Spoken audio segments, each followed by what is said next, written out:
La mission di Save the Dogs è contrastare il fenomeno del randagismo e del sovrappopolamento canino e felino. Un eccesso di questi animali vuol dire sofferenza, vuol dire animali rinchiusi nei canili o nei gattili, vuol dire animali eliminati nei paesi dove è consentito. Quindi Save the Dogs sviluppa progetti di contrasto al randagismo, principalmente attraverso la sterilizzazione. In Romania lo facciamo attraverso una clinica veterinaria di quasi 1000 metri quadrati, una clinica sociale che serve anche il territorio e che è una vera eccellenza italiana di cui siamo molto orgogliosi.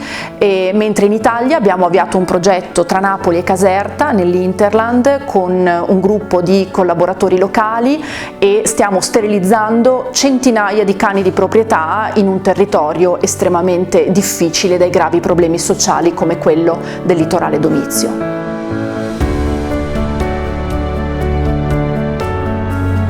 ero una giovane ragazza laureata all'Università Cattolica in Comunicazioni Sociali che sognava di lavorare nel mondo della comunicazione e della pubblicità e aveva trovato un fantastico posto fisso e pensavo sarebbe stato il lavoro della mia vita. Avevo una grande passione che era quella degli animali e dei cani in particolare, ma era una passione relegata al volontariato del fine settimana.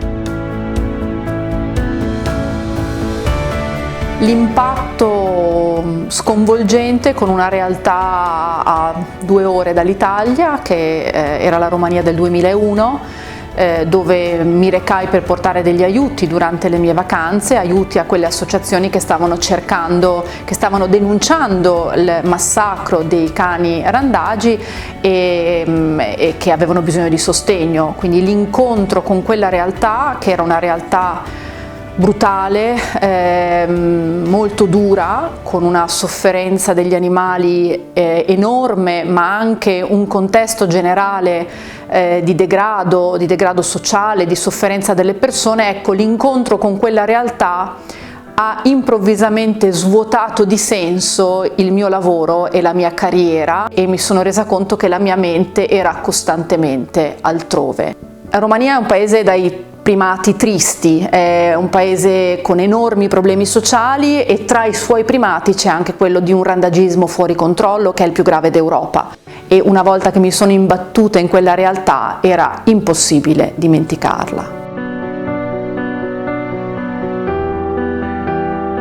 Ho capito che sarebbe diventato il mio lavoro quando mi sono resa conto che il progetto che avevo in maniera molto ingenua e un po' naiva avviato in Romania richiedeva continuità, richiedeva risorse costanti e figure qualificate e capaci di portare avanti le attività. Quindi da un lato mi sono trovata a imparare molte cose che non sapevo, ma soprattutto a mettere insieme un team esattamente come un piccolo imprenditore che deve costruirsi la sua squadra. Tutte queste cose sono cose che ho imparato lungo la strada, anche con l'aiuto di altre persone che ho avuto la fortuna di incontrare lungo il cammino, ma anche andando a cercare, soprattutto all'estero, qualcuno che mi aiutasse a costruire un'organizzazione no profit seria e professionale. Una delle difficoltà è stata sicuramente quella linguistica, trovarmi in una piccola località del sud-est della Romania dove nessuno parlava l'italiano o l'inglese voleva dire che ero costretta ad imparare in tempi molto rapidi la loro lingua. Poi c'è il maschilismo della società rumena, una società dove le donne non sono mai al comando, dove l'imprenditoria femminile credo non esista, quindi ecco molto sospetto nei confronti di una donna. Mi sono accorta che culturalmente i rumeni vogliono un capo che sia duro, che si impone, che alza la voce, non un capo gentile che li tratta come degli amici, e questo è stato una cosa che ho superato con grande difficoltà perché ho sempre avuto la tendenza a essere amica del mio staff e questo in Romania ad esempio non funziona. Funziona molto bene in Italia dove ho un team di 7 donne che lavorano con me nella sede milanese di Save the Dogs, che sono una seconda famiglia per me. Ecco, io rispondo da 18 anni allo stesso modo.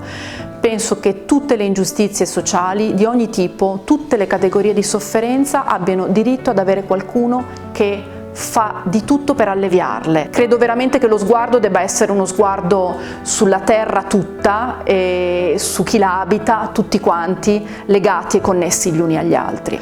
Credo che La domanda semmai da porre, e mi chiedo perché non venga posta a molte persone, è perché non ti impegni in nulla, perché non sostieni nessuna causa sociale. Credo che ognuno debba fare ciò a cui si senta chiamato, perché è là che darà il meglio. Ci sono stati tanti momenti di sconforto, però credo che la forza per ricominciare sia sempre arrivata dagli animali.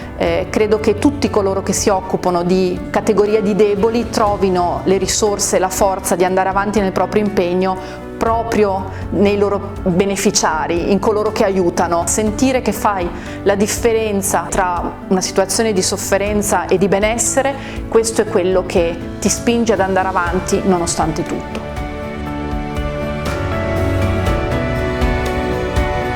18 è un po' come essere diventati maggiorenni, un po' come se Save the Dogs fosse uscita dall'infanzia e dall'adolescenza, e quindi avevo bisogno di volgere lo sguardo al passato e di stendere un primo bilancio, e avevo bisogno anche di condividere molte delle cose che ho vissuto e ho imparato in questi 18 anni con il maggior numero possibile di persone. E questo libro penso dica una cosa importante, e cioè che i singoli hanno una grandissima forza, la forza di trascinare altri, possono muovere le montagne i singoli se le loro energie sono rivolte a fare qualcosa di positivo, a fare del bene.